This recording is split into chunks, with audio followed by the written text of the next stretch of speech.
જય શ્રી કૃષ્ણ બાળકો, કેમ છો બધા? મજામાં તો છો ને? હું પણ મજામાં છું. તો ચાલો આજે આપણે સરસ મજાની વાર્તા સાંભળીએ. બાળકો, વાર્તાનું નામ છે પ્રહલાદ. ઘણા સમય પહેલાંની વાત છે. એ સમયમાં હિરણ્યકશિપુ નામે અસુર રાજા હતો. તેણે બહુ તપસ્યા કરી અને બ્રહ્મા પાસે વરદાન મેળવ્યું કે તે મનુષ્ય કે પશુથી ન મરી શકે, દિવસે કે રાત્રે ન મરે, કોઈ પણ પ્રકારના હથિયારથી પણ ન મરે, ઘરમાં પણ ન મરે, બહાર પણ ન મરે, પૃથ્વી ઉપર કે આકાશમાં પણ ન મરે, કોઈ પ્રકારના અસ્ત્ર શસ્ત્રથી પણ ન મરે, પોતે જ આખી પૃથ્વીનો એક સમ્રાટ બને. બ્રહ્મા પાસેથી મેળવેલા આ વરદાનને લીધે એ અજેય બની ગયેલો. કોઈ એને હરાવી પણ ન શકતું ને મારી પણ ન શકતું. સ્વર્ગ પર તેણે વિજય મેળવી લીધો. સત્તા અને સંપત્તિના અભિમાનમાં એના જીવનમાં અનેક કુટેવો, કેટલી કુટેવો આવી ગઈ. એની આંખો આખો દિવસ આમ તેમ ભૌતિક વસ્તુઓમાં જ લાલધૂમ રહ્યા કરતી. પછી તો એને એવું લાગ્યું કે જાણે પોતે જ ભગવાન બની ગયો. તેમ દરેકને માનવાની ફરજ પડાવવા લાગ્યો. તેના રાજ્યમાં જો કોઈ ભગવાનની ભક્તિ કરતું દેખાય તો તેને તે મારી નાખતો. ચારે બાજુ એણે કાળો કેર વર્તાવી દીધો. તેને 4 પુત્રો હતા. એમાં સૌથી નાના પુત્રનું નામ હતું પ્રહલાદ. પ્રહલાદને નાનપણથી જ ભગવાનના ભક્તિ ભજન બહુ ગમતા હતા. પોતાની વડીલોની સેવામાં સદા તત્પર રહેતો. ગરીબ ગુરબા માણસો હોય ને એની પ્રત્યે પ્રેમ રાખતો, મદદ કરતો. વિદ્યા, રૂપ, ધન વગેરે હોવા છતાં એનું પ્રહલાદને જરાય અભિમાન ન હતું. ગમે તેવી મુશ્કેલીમાં સદા હસતો રહેતો અને ભગવાનને યાદ કરતો. એના આવા સદ્ગુણો જોઈ સૌને પ્રહલાદ પ્રત્યે પ્રેમ અને આદર હતા. સદ્ગુણી બાળક કોને ન ગમે? આવું ડાહ્યું ડમરું બાળક તો બધાને પ્રિય લાગે. પ્રહલાદને ભણાવવા માટે હિરણ્યકશિપુએ 2 પુરોહિતો રાખેલા. એકનું નામ સંડ ને બીજો અમર્ક. દૈત્યોના ગુરુ શુક્રાચાર્યના બંને દીકરાઓ હતા. તેઓ પ્રહલાદને પોતાના ગુરુકુળમાં રાખી અને ભણાવતા. પ્રહલાદ ભણવામાં ખૂબ નિયમિત હતો. મહેનતુ પણ એટલો જ. એથી ગુરુજીને ભણાવે એ બધું તેના મોઢે કરીને બતાવે. એકવાર હિરણ્યકશિપુએ પ્રહલાદને પૂછ્યું કે બેટા, તને આ દુનિયામાં શું ગમે છે? એ તો કહે મને. ત્યારે પ્રહલાદ બોલ્યો, પિતાજી, આ દુનિયામાં ભગવાનનું ભજન જ સૌથી શ્રેષ્ઠ અને સુંદર છે અને એ મને સૌથી પ્રિય છે. આ સાંભળતા તો હિરણ્યકશિપુ ગુસ્સાથી લાલ ચોળ ધુઆં ફુઆં થઈ ગયો. પોતાના દુશ્મન એવા ભગવાનના ભજનને પોતાનો પુત્ર શ્રેષ્ઠ કહે છે. હિરણ્યકશિપુથી તો આ સહન ન થયું. એણે પ્રહલાદના ગુરુઓને સૂચના કરી, આના મોંમાંથી ભગવાનનું નામ ન નીકળે ને એવું ભણાવો. આ છોકરો અવળા સંસ્કાર લઈ આવ્યો છે. એની બધી મસ્તીને તમે કાઢી નાખો ને હું જ ભગવાન છું ને એવું એના મનમાં ભરાવી દો. પ્રહલાદ તો ફરીથી ગુરુકુળમાં ભણવા ગયો. તે વ્યવસ્થિત અભ્યાસ કરતો, સેવા પણ એટલી કરે, પરંતુ સાથે ભજન પણ કર્યા કરે. એટલું નહીં પણ પોતાની સાથે જેટલા બાળકો રહેતા હતા ને બધાને સમજાવે કે ભગવાને આપણને હાથ, પગ, નાક, કાન, બુદ્ધિ આ બધું જ આપ્યું છે, તો એમનો આભાર માનવા આપણે એની ભક્તિ કરવી જોઈએ. એમ કહીને પોતાની સાથે સૌને પણ ભજન ભક્તિ કરાવે. જે સુરવીર બાળક હોય તે પોતાના રંગે બીજાને પણ રંગી દે. બીજાના રંગથી ક્યારેય એ રંગાઈ ન જાય. એમ પ્રહલાદે પણ પોતાના મિત્રોને ભક્તિના રંગે રંગી નાખ્યા. તેની આવી વર્તન જોઈ અને તેને ભણાવનાર ગુરુજીઓ તો અકળાઈ ગયા. એને થયું કે પ્રહલાદની આ પ્રવૃત્તિ જોઈ હિરણ્યકશિપુ આપણને પણ ખીજાશે, આપણો પણ વારો પડી જશે. એટલે એણે પ્રહલાદને ભજન ભક્તિ કરતો રોકવા માટે ધમકાવ્યો. ખૂબ ખીજાયા, છતાંય પ્રહલાદે ભજન ન છોડ્યું. એટલે ગુરુજીને લાગ્યું કે આ તો કાંઈ આમ માને એવો નથી, આ લાતોના ભૂત વાતોથી સમજતા નથી, એને દંડ કરવો પડશે.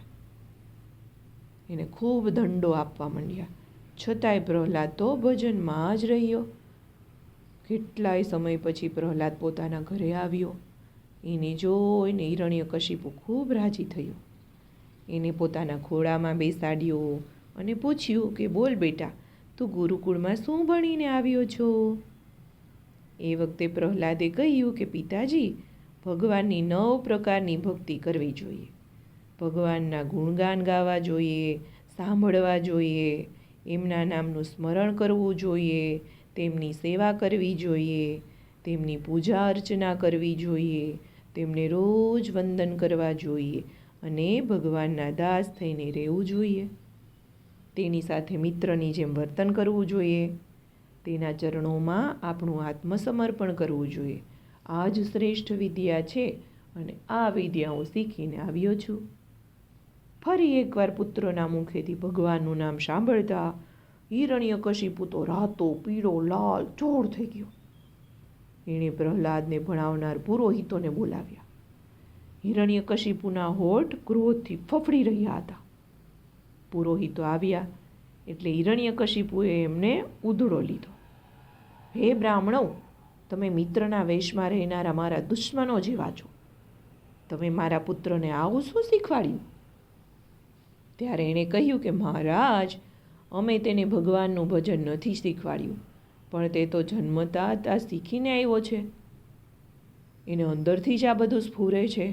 આ ભક્તિ કાંઈ અમે એમને નથી શીખવી. આપ અમને દોષ ન આપો અને અમારા ઉપર કૃપા કરીને તમે શાંત થાઓ. આ સાંભળતા હિરણ્યકશિપુ પ્રહલાદ તરફ ફર્યો. પ્રહલાદની ગરદન પકડીને પૂછ્યું, હે દુષ્ટ પુત્ર, આ ભજન કરવાનું તું ક્યાંથી શીખી લાવ્યો છે? આપણા ચંદનવન જેવા અસુરકુળમાં તું બાવળિયા જેવો ક્યાંથી આવ્યો?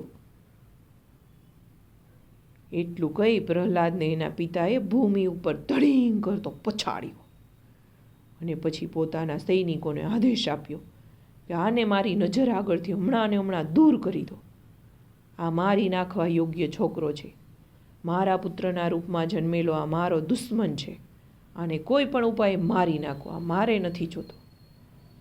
હિરણ્યકશિપુની વાત સાંભળી દૈત્યો પ્રહલાદ પાસે આવી ગયા.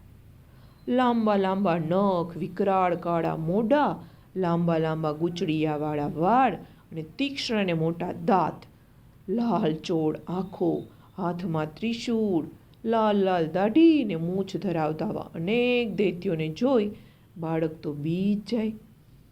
પણ પ્રહલાદ તો નીડર પ્રહલાદ હતો, નીડર બાલ ભક્ત હતો. ભજન ભક્તિ ત્યાં ને ત્યાં જ પડતા મૂકી દે. બાળકો જો આવા રાક્ષસો જુએ તો. પણ પ્રહલાદ તો જરા પણ ડર્યો નહીં. ત્યાં ને ત્યાં ચૂપચાપ બેસી રહ્યો. આજુબાજુમાં રાક્ષસો મારો કાપો, મારો કાપો ના અવાજો કરતા કરતા પ્રહલાદ પર શસ્ત્રના ઘા કરવા લાગ્યા. પ્રહલાદ તો ભગવાનના ભજનમાં મસ્ત બનેલો હતો. એથી ભગવાને એની રક્ષા કરી. શસ્ત્રોના પ્રહારથી એક ઘસરકો પણ પ્રહલાદના શરીર ઉપર ન પડ્યો. એક શસ્ત્ર પણ એમને લાગ્યું નહીં. એના શરીર ઉપર એક ઈજા પણ ન થઈ. આ જોઈ હિરણ્યકશિપુની શંકા વધુ દ્રઢ થઈ. તેને થયું કે નક્કી આ છોકરો મને મારવા જ મારા ઘરે જન્મ્યો લાગે છે. એથી પ્રહલાદને મારી નાખવો એ જ યોગ્ય છે. એટલે પ્રહલાદને મારવા માટે જાત જાતના પ્રયોગો કરવા લાગ્યો. મોટા મોટા હાથીઓ નીચે કચડી નાખી પ્રહલાદને મારવાનો પ્રયત્ન થયો. પણ પ્રહલાદ તો ભગવાનના ભજનમાં લીન થઈ ગયો. એ પછી ઝેરીલા સાપ વચ્ચે પ્રહલાદને મૂકી દેવામાં આવ્યો. ફૂં ફૂં ફૂં ફૂફાડા કરતા સાપો પ્રહલાદને ડંખ મારવા લાગ્યા. પ્રહલાદ તો આંખ બંધ રાખી જ્યારે ઋષિ ધ્યાનમાં મગ્ન હોય ને એવી રીતે ધ્યાન મગ્ન આંખોથી બેસી ગયો અને ભગવાનનું નામ લેવા માંડ્યો. ઓમ નમો ભગવતે વાસુદેવાય, ઓમ નમો ભગવતે વાસુદેવાય.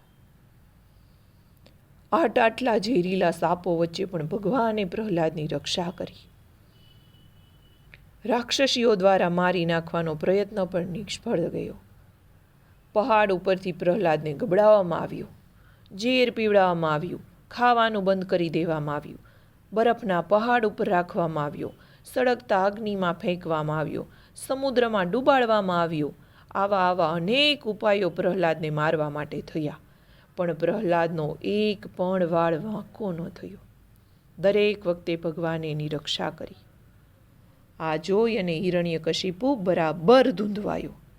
એણે પ્રહલાદને કહ્યું, અરે ઓ બાળક, હું સહેજ પણ ક્રોધ કરું તો ત્રણેય લોક, સ્વર્ગ, મૃત્યુ, પાતાળ બધું કંપવા માંડે છે, ધ્રુજવા લાગે છે, ને તું ક્યાં બળ પર બચી જાય છે? કઈ શક્તિથી તું તારા વિરુદ્ધમાં કામ કરી રહ્યો છે?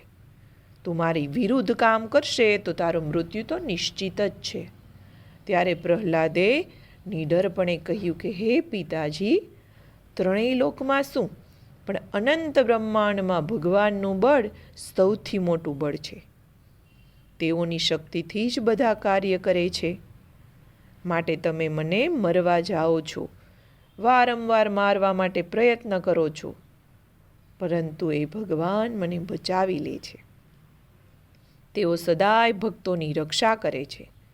માટે તમે પણ આસુરી ભાવ છોડી એનો આશ્રય કરો અને એનું ભજન કરો, તો ભગવાન તમારી પણ રક્ષા કરશે હે પિતાજી. આ સાંભળતા તો હિરણ્યકશિપુનો ગુસ્સો આસમાન ઉપર પહોંચી ગયો. આ છોકરો તો હવે પોતાને ભજન કરવાની વાત કરવા માંડ્યો છે. આની આટલી હિંમત, મને સામે ઉપદેશ આપે છે ભગવાનનું ભજન કરવાનો. એથી હિરણ્યકશિપુએ તેને કહ્યું, હવે તું નક્કી મરવા માટે તૈયાર થયો લાગે છે.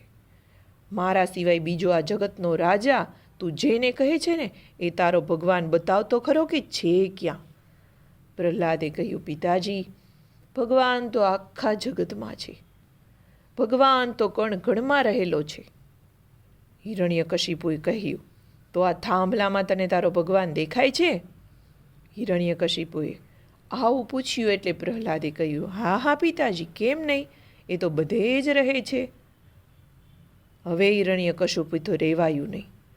એ હાથમાં ખડગ લઈ સિંહાસન પરથી ઊભો થયો. પુત્રનું માથું કાપવા માટે આગળ વધ્યો. પેલો થાંભલો કે જેમાં ભગવાન વસેલા છે એમ પ્રહલાદે કહેલું, એને જોરથી હડસેલીને માર્યો ધક્કો, ને ત્યાં જ ધડામ ધડામ એવો ભયંકર અવાજ થયો. એ સાંભળી હિરણ્યકશિપુ તો ગભરાઈ ગયો. એ વખતે જ ત્યાં પ્રહલાદનો બોલ સાચો પાડવા થાંભલામાંથી ઋષિ ભગવાન પ્રગટ થયા. એમનું શરીર મનુષ્યનું હતું ને મસ્તક હતું સિંહનું. હાથમાં પણ તીક્ષ્ણ નહોર હતા. તપાવેલા સોના જેવી પીળી પીળી ભયંકર આંખો, છરાથી ધાર જેવી લપસપતી જીભો, ફૂલેલા નસકોરા અને ગુફા જેવું ખુલ્લું પહોળું મોઢું. આવું ભયાનક રૂપ જોઈ હિરણ્યકશિપુના છક્કા છૂટી ગયા. એ તો ગભરાઈ ગયો, પરસેવે રેબ જેબ થયો. એના હાથમાંના શસ્ત્રો નીચે પડી ગયા. છતાં પણ બચવા માટે ગદા લઈ અને ભગવાન ઉપર તૂટી પડ્યો. પણ ભગવાને ગદા સહિત તેને જોરથી પકડી લીધો, જેમ સાપ ઉંદરને પકડે ને એવી રીતે. ને પછી પોતાના નહોર વડે તેની છાતી ચીરી નાખી. ઘરની અંદર પણ નહીં, ઘરની બહાર પણ નહીં. એકદમ ઉંબરા ઉપર ઊભા રહી અને હિરણ્યકશિપુની છાતી ત્યાં જ તેના ખોળામાં લઈ અને ચીરી નાખી. આ સમય એવો હતો કે રાત્રિ પણ ન હતી અને દિવસ પણ ન હતો. પ્રહલાદની ફરી એકવાર ભગવાને રક્ષા કરી. પ્રહલાદે ભગવાનને દંડવત પ્રણામ કર્યા. ભગવાને તેને વરદાન આપવા કહ્યું. ત્યારે પ્રહલાદે કહ્યું કે હે પ્રભુ, મારા મનમાં આપનું સ્મરણ રહે ને એવું મને વરદાન આપો કે હું તમને રાત દિવસ કોઈ પણ પરિસ્થિતિમાં, સુખ દુઃખ, કોઈ પણ ઘટનામાં ક્યારેય ભૂલી ન શકું. મારા પિતા પણ આસુરી ભાવથી મુક્ત થાય ને એવા આશીર્વાદ આપો. ભગવાન પ્રહલાદની પિતૃભક્તિ અને ભગવદ્ ભક્તિ જોઈ પ્રસન્ન થયા અને પ્રહલાદને આશીર્વાદ આપ્યા અને ત્યાંથી અદૃશ્ય થઈ ગયા.